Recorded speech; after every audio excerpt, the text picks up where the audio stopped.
আমাদের গ্রাম আসলে অনেক সুন্দর, সুজলা সুফলা, শস্য শ্যামলা, সবুজে চারদিকে ঘেরা পানি আর পানি, সাথে রয়েছে সুন্দর একটা মনোরম দৃশ্য। আসলে সৌন্দর্যের কোনো শেষ নেই। এটাই আমাদের ঢোলু নদী।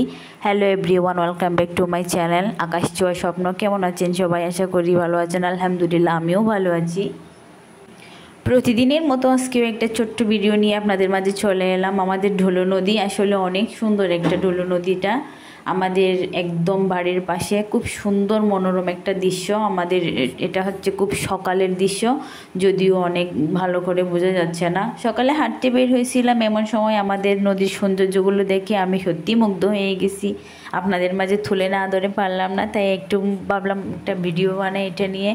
সেই সাথে অনেক চিন্তাও মনের মধ্যে, অনেক কষ্ট, কারণ আমাদের উত্তরার সেই কত আমাদের অন্তরটাকে খুঁড়ে খুঁড়ে খাচ্ছে। আজকে একদিন, 2 দিন, 3 দিন না, জানি না কত দিন ধরে আমাদের এসব আমরা কখন ভুলতে পারি, হয়তো কখনো ভুলতেও পারবো না। আর কয়দিনই বা আমরা মনে রাখবো, সেটাও একটা কথা। এই পৃথিবীতে কেউ কাউকে খুব বেশি দিন মনে রাখে না। যারা পৃথিবী থেকে বিদায় নিয়ে চলে যায়, হয়তো তাদেরকে আমরা আর খুব বেশি দিন মনে রাখি না।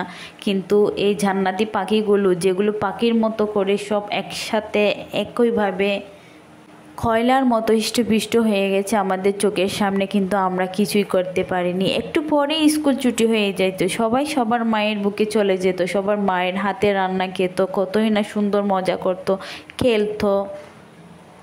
মায়ের কতই না আদরের সন্তানগুলো আজ পুরো ছারখার হয়ে গেছে মায়ের চোখের সামনেই। অনেক অভিভাবকের সামনে কেউ আমরা কিছুই করতে পারিনি।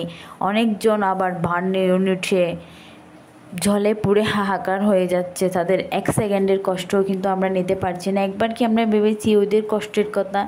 একবারও তো আমরা ভাবতে পারি না ওদের কি অবস্থা হচ্ছে, ওদের শরীরে কি অবস্থা হচ্ছে। আমরা তো ওদের কষ্টগুলো নিতে পারতেছি না, শুধু আমরা ওদের জন্য দোয়াই করতে পারতেছি। থমকে গেছে আজ পুরা পৃথিবী ওদের জন্য। সবাই ওদের জন্য অনেক দোয়া এবং ওদের জন্য অনেক অন্তরের অন্তরস্থল থেকে ভালোবাসা।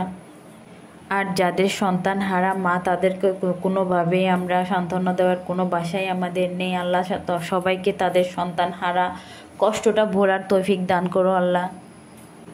তাই সকল মায়েদের উদ্দেশ্য করে বলবো, যদি আমার ভিডিওটা কারো সামনে যায়, এমন কারো সামনে যায় যাদের সন্তান নেই, তারা সবাই, সব আপুদেরকে উদ্দেশ্য করে বলবো, আপুরা আপনারা শুধু দুনিয়াতেই আপনাদের সন্তানগুলোকে হারিয়েছেন হয়তো কিছু ক্ষণিকের জন্য, পৃথিবীতে একদম ক্ষণিকের জন্য। আমাদের সারা জীবনের জন্য আমরা দুনিয়াতে বেঁচে থাকার জন্য কেউ আসি নাই, আমরা সবাই চলে যাব, কেউ আগে কেউ পরে।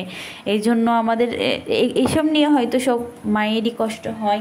কোনো মা তার সন্তান হারানো কষ্টটা বলতে পারে না, কিন্তু একটা দুনিয়াতে হয়তো ক্ষণিকের জন্য আপনাদের সন্তানগুলো আপনারা হারিয়েছেন আপুরা, কিন্তু একটা সময়, একটা দিন দুনিয়াতে আমরা সবাই চলে যাব।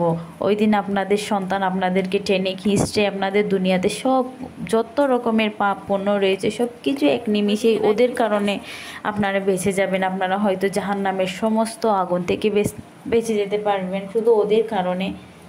সমগ্র মানব জাতি কিন্তু পাপী, আমরাও পাপী। আমাদেরকে একদিন শুধু আমাদেরকে না, আপনাদেরকে শুধু ওদের কারণে ক্ষমা করে দেওয়া হবে। আপনাদের সন্তানদের সাথে আপনাদের জান্নাতে দেখা হবে।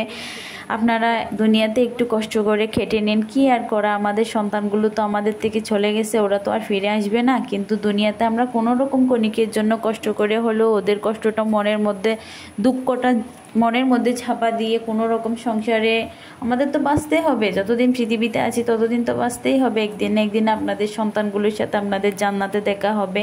এই কামনায় শেষ করছি আমার ছোট্ট ব্লগ। যদি ভালো লেগে থাকে শুধু আমার জন্য একবার দোয়া করবেন।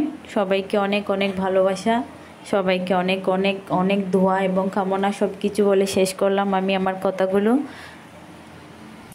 সবাই ভালো থাকবেন। আল্লাহ হাফেজ।